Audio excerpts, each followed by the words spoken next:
Esto me pasó cuando era un niño pequeño, tal vez de 6 o 7 años. Mi familia siempre aún ha sido muy religiosa, así que la Pascua siempre ha sido una celebración muy importante para nosotros. Lo mismo con la mayoría de las otras fiestas religiosas.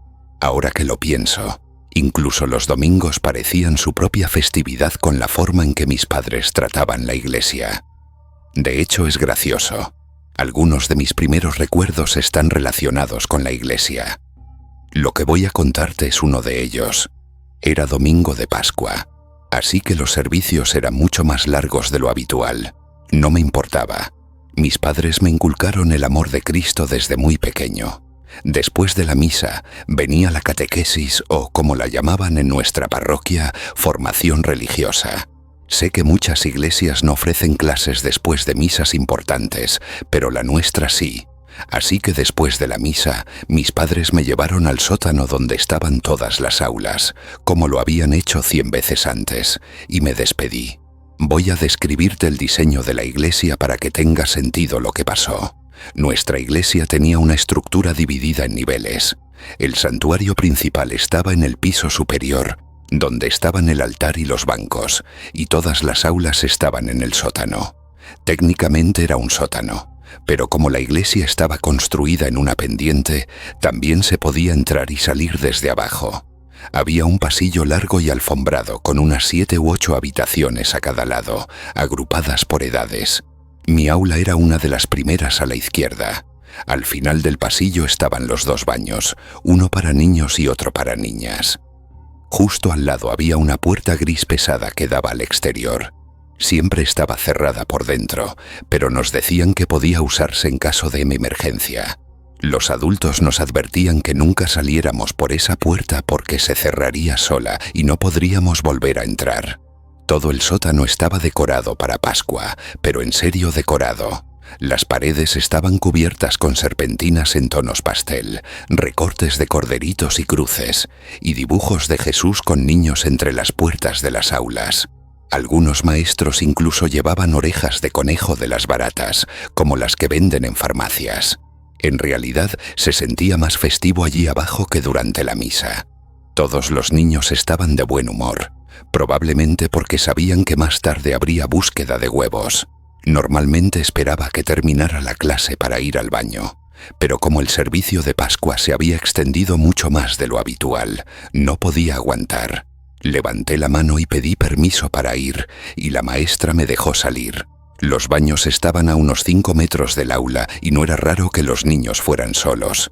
Siempre decían que si tardábamos mucho vendrían a buscar, pero no recuerdo que eso haya pasado nunca. Salí en silencio mientras el resto del grupo coloreaba dibujos del sepulcro vacío y la resurrección. Entré al baño de varones y cerré la puerta del cubículo.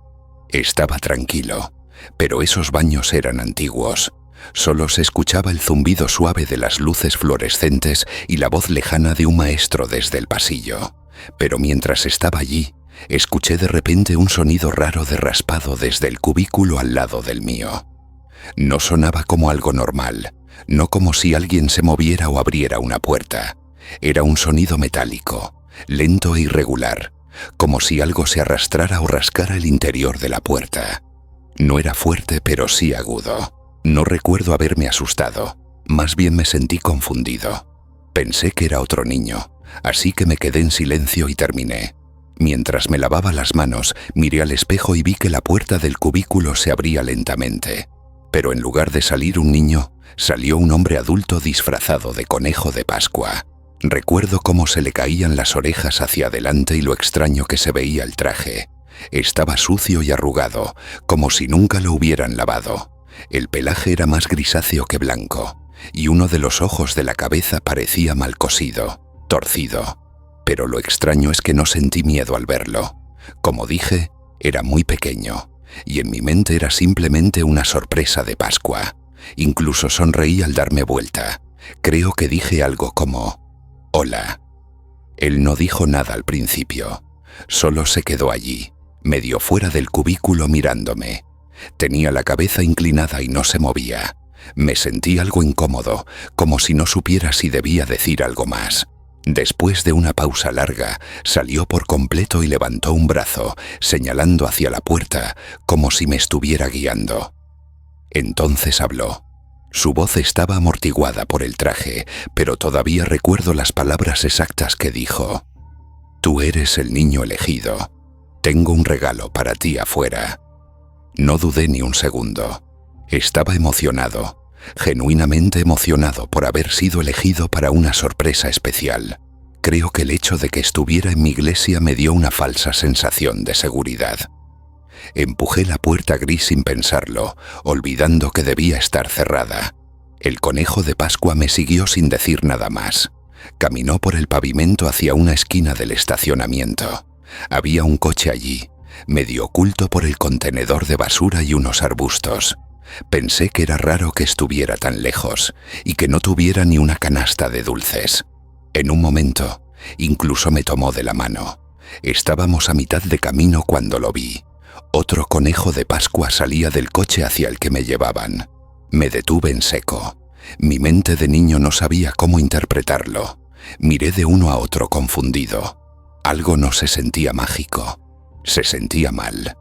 Hasta hoy creo que lo que pasó después fue un acto de Dios. Una maestra, creo que se llamaba señora Sabrina, estaba caminando por la iglesia, tal vez preparando la búsqueda de huevos o revisando algo afuera. Nos vio justo cuando me llevaban al coche. Nunca olvidaré el sonido que hizo. Nunca he oído un grito más aterrador. El hombre soltó mi mano y salió corriendo hacia el coche. Yo corrí en la dirección opuesta hacia la señora Sabrina. Una vez a salvo en sus brazos, me giré justo a tiempo para ver cómo el coche arrancaba y se alejaba. No estoy 100% seguro, pero creo que vi a otro niño en el asiento trasero. Sabrina no lo vio, pero le conté y me creyó. Las siguientes horas son algo borrosas. Sabrina alertó a los adultos y finalmente me hicieron hablar con la policía.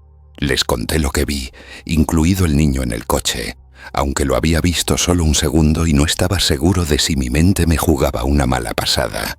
Mis padres estaban devastados. Mi madre lloró por una hora entera cuando llegamos a casa. La policía habló con la iglesia, pero no se llegó a nada. No había niños desaparecidos en la zona, así que no tenía mucho con qué trabajar. La teoría era que quienquiera que estuviera en ese traje tenía una llave de la puerta trasera y se quedó esperando en el baño a que un niño entrara. Por pura mala suerte, ese niño fui yo. Todavía me resulta inquietante. Quien lo haya hecho conocía bien el lugar. Sabía dónde esperar, dónde aparcar, cómo escapar. Pero lo que más miedo me da es que creo de verdad que había un niño en ese coche. Me cuesta pasar una Pascua sin recordar todo esto.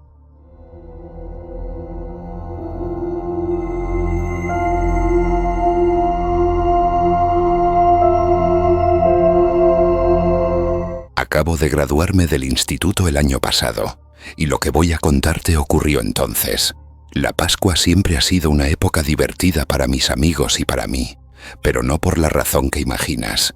Ya habíamos superado esas infantiles búsquedas de huevos que todos hacen de niños, y la verdad me daba vergüenza cuando mis padres me hacían participar en una con mis primitos. Hace unos años, no recuerdo exactamente cuándo, mis amigos y yo ideamos una versión más emocionante del típico juego de buscar huevos. Una mezcla entre el juego de persecución Manhunt y la búsqueda de Pascua. Se formaban dos equipos como en Manhunt, pero los buscadores también tenían que esconder y proteger algunos huevos. Si los que se escondían lograban capturar todos los huevos, ganaban. Y si los buscadores no encontraban a todos los escondidos en cierto tiempo, también ganaban los escondidos. Había otras reglas tontas, como que los buscadores no podían quedarse cerca de donde habían escondido los huevos. Pero eso no es tan importante para esta historia. Era jueves antes de Pascua y no había clases al día siguiente por alguna razón, así que decidimos hacer una pijamada esa noche. Éramos yo, Jake, Raúl, Lucas, Arturo y Rami. Rami no era su verdadero nombre. Su apellido era Ramírez, pero todos lo llamábamos así. Su casa era con diferencia la más grande, así que siempre íbamos allí. Vivía en medio de la nada y su jardín trasero colindaba con una zona boscosa bastante amplia. Además, sus padres estaban fuera hasta el viernes por la noche, así que teníamos la casa para nosotros solos. Estábamos en su sótano jugando videojuegos cuando Lucas sugirió jugar Manhunt. Todos aceptamos, así que fuimos al garaje a buscar linternas. Usamos una app del teléfono de Jake para escoger equipos al azar. A mí me tocó con Lucas y Rami, y éramos los buscadores. Jake y Arturo se escondían. La madre de Rami tenía un montón de huevos plásticos, así que agarramos algunos y salimos. Ya habíamos jugado muchas veces allí, así que conocíamos el terreno. El límite lejano era una valla, y los otros bordes eran un arroyo y una pendiente que bajaba hacia el campo de caballos del vecino. Pusimos temporizadores en nuestros teléfonos para dar tiempo a que los escondidos se ocultaran y también a que nosotros escondiéramos los huevos. Una vez pasados 10 minutos, el juego comenzaba oficialmente. Cabe decir que ya había oscurecido, pero no estaba completamente oscuro aún. Cuando sonó la alarma, nos separamos para cubrir más terreno. Yo me fui hacia la izquierda, donde había más árboles. Tapaba la linterna con la mano y alumbraba el suelo cada pocos pasos para no tropezar, pero la mayor parte del tiempo me guiaba con la luz de la luna. Era más emocionante así. Además, si los escondidos veían un rayo de linterna, simplemente huían. Pasados unos minutos, vi algo moverse a unos 10 o 15 metros. Al principio no estaba seguro si lo imaginaba, pero lo vi de nuevo. Apagué la linterna al instante y me quedé quieto. Había alguien agachado detrás de un árbol. Quien fuera no me había visto, o ya habría salido corriendo. No se movía, como si tratara de quedarse inmóvil. Pensé que era Raúl. Solía esconderse cerca de los buscadores, pensando que nadie lo sospecharía. Decidí acercarme por detrás. Me agaché un poco y fui rodeando el árbol. Cuando estuve lo suficientemente cerca, me lancé y le toqué el hombro gritando: «Te atrapé». Pero en cuanto se giró, el miedo me invadió. No era ninguno de mis amigos. Era un hombre adulto, con el cabello pegado hacia atrás y los ojos muy abiertos, como si estuviera drogado. Su ropa estaba desgarrada y olía horrible. Me quedé paralizado del susto, sin entender qué pasaba. Antes de que pudiera reaccionar, me empujó al suelo. Grité al caer, pero no pude hacerlo de nuevo. Me estaba estrangulando. Usaba todo su peso, y en ese momento pensé que iba a morir. No podía respirar ni moverme. De repente, se detuvo. Por el rabillo del ojo vi una linterna moviéndose entre los árboles. Uno de mis amigos venía corriendo. El tipo también lo vio, y sin decir nada, salió corriendo hacia el bosque y desapareció. Yo me quedé en el suelo jadeando, sin poder moverme. Unos segundos después llegó Lucas. Me ayudó a levantarme y me dijo que lo había visto todo. Quise perseguirlo, pero Lucas me detuvo. Dijo que era una pésima idea, así que corrimos de vuelta a la casa. Llamamos al resto y les dijimos que volvieran ya. Cuando nos reunimos conté lo que pasó. Después de que Lucas completara los detalles, todos empezaron a hablar al mismo tiempo. Pero Arturo dijo algo que nos dejó mudos. Dijo que antes de que empezara el juego, es decir, durante los 10 minutos iniciales, había visto a 2 personas caminando entre los árboles cerca de donde se escondía, que se movían lento, como esperando algo. Se había enojado porque pensó que eran 2 buscadores haciendo trampa. Pero ninguno de nosotros había estado caminando en pareja ni habíamos cruzado a ese lado tan rápido. Entonces todos lo entendimos. Si no fuimos nosotros, había al menos 3 personas extrañas en ese bosque esa noche. Una que me atacó, y 2 más que rondaban desde antes. Me alegré de haber hecho caso a Lucas y no haber perseguido a ese tipo. Quizá me salvó de caer en una trampa. Dije que debíamos llamar a la policía. Literalmente me habían atacado. Pero Rami me interrumpió. Se puso raro, serio, y dijo: «No vamos a llamar a nadie». Le pregunté qué decía, y contestó que estaba castigado y que no podía tener visitas con sus padres fuera. Si llamábamos a la policía lo metería en un lío. Le dije que esto era serio, pero no cedió. Los demás no querían ponerlo en problemas, así que estábamos divididos. Al final, acepté no llamar a la policía e intenté pasar el resto de la noche tranquilo, aunque seguía temblando. Me fui a dormir temprano y me fui de la casa antes de que despertaran. Quizás te sorprenda, pero no me afectó tanto. Soy de los que piensan que las cosas pasan y hay que seguir, así que eso hice. Una semana después, Rami nos dijo que había ido a recoger los huevos que quedaron en el bosque, aunque le dio miedo. Nos reímos, pero su comentario me hizo pensar. No tengo idea de qué hacían esos hombres ahí esa noche, pero lo que sí sé es que no voy a pasar otra noche en esa casa. Ahora estoy en la universidad lejos y con la Pascua acercándose, me acordé de esto.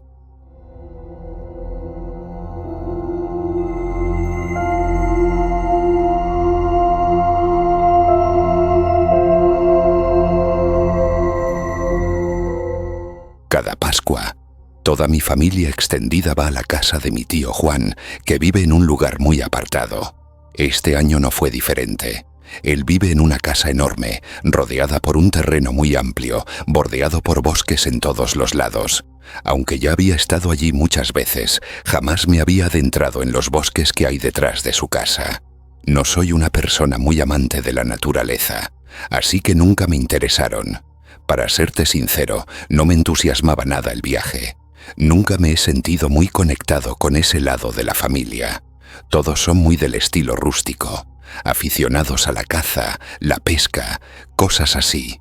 La mayoría han vivido en el mismo lugar toda su vida. Cada vez que estoy con ellos me siento como el raro. Además, la mayoría de mis primos ya son adultos, casados, con hijos o trabajando en granjas. El único que se acercaba un poco a mi edad era Kevin. Él es un par de años mayor, pero bastante buena onda. Siempre terminamos pasando el rato juntos por defecto. Sabe que no encajo y suele acompañarme sin hacerlo incómodo. Llegamos a la casa de mi tío Juan tarde, la noche del viernes. Soy hijo único, así que íbamos solo mis padres y yo en el coche. Estaba agotado del viaje, así que me fui directo a dormir. A la mañana siguiente, Kevin y yo pasamos un par de horas en el sótano jugando billar. Ninguno era bueno, pero era mejor que estar entre el bullicio de arriba. La casa ya estaba llena de familiares, con todo ese caos típico de las fiestas. Kevin empezó a hablarme del bosque detrás de la casa.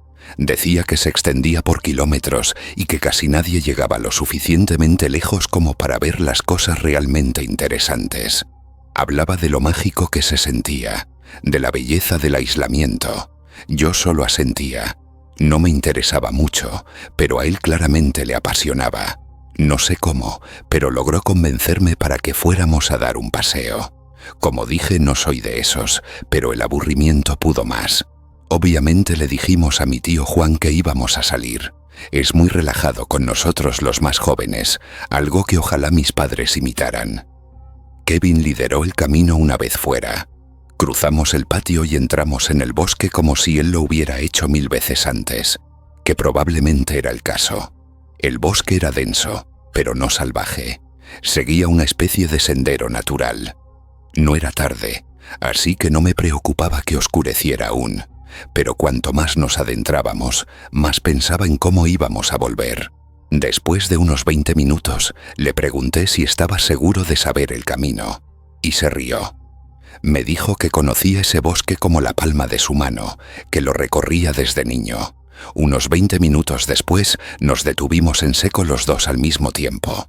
Desde más adelante escuchamos un sonido seco, como un golpe fuerte contra madera. No era un animal ni una rama. Se repetía, con pausas. Golpe, pausa, otro golpe. Kevin me miró, claramente también confundido. Dijo que podía ser un cazador, pero no se veía muy convencido. Finalmente el sonido se detuvo. Le pregunté si quería regresar, pero negó con la cabeza. Ahora tenía curiosidad, y debo admitir que yo también. Seguimos en dirección al sonido, con todos los sentidos alerta. Caminamos unos minutos más y Kevin de repente se detuvo y extendió el brazo frente a mí.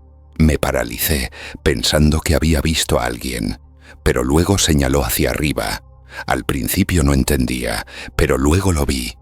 Había 3 cruces colgadas boca abajo, clavadas en 3 árboles contiguos, muy alto, a más de 5 metros del suelo. Antes de que pudiéramos reaccionar, vi algo por el rabillo del ojo. Giré la cabeza rápidamente y ahí estaba. Un hombre. Parecía un leñador, con barba espesa y una mirada muy oscura. Kevin se puso delante de mí, protegiéndome parcialmente de la vista del tipo. El hombre me miraba directamente y dijo: «No deberían estar aquí».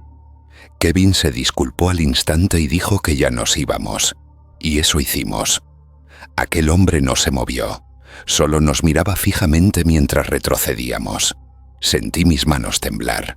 Caminamos de regreso en completo silencio, mirando hacia atrás cada pocos metros, sin saber si nos seguían. Al llegar a la casa, le contamos todo a mi tío Juan. Como ya dije, es muy amable y conoce a todos sus vecinos. Por eso me dio mala espina cuando dijo que no reconocía a nadie con esa descripción. Nos preguntó varias veces si nos habían seguido. Le dijimos que no. No había mucho más que hacer. Alguien sugirió armarse e ir a revisar el bosque, pero mi tío no quiso provocar ningún enfrentamiento. Kevin y yo volvimos al sótano y los demás siguieron con los preparativos de Pascua. Ese encuentro me afectó más de lo que dejé ver. Me fui a dormir temprano para despejarme, pero eso hizo que me despertara muy temprano, como a las 5 de la mañana. Intenté volver a dormir, pero no pude.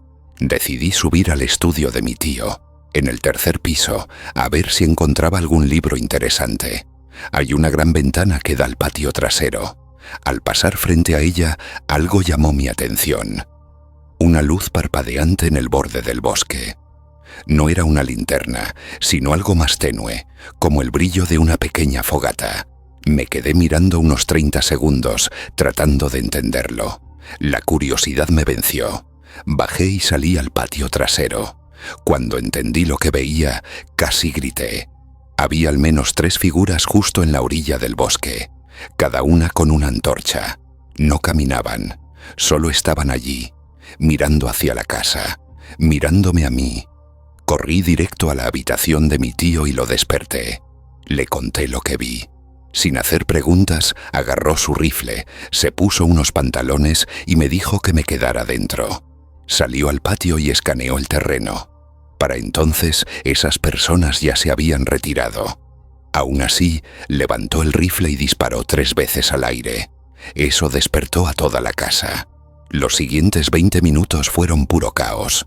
Solo diré que no hay peor forma de pasar una mañana de Pascua. Todo el día quedó arruinado, con todos tensos.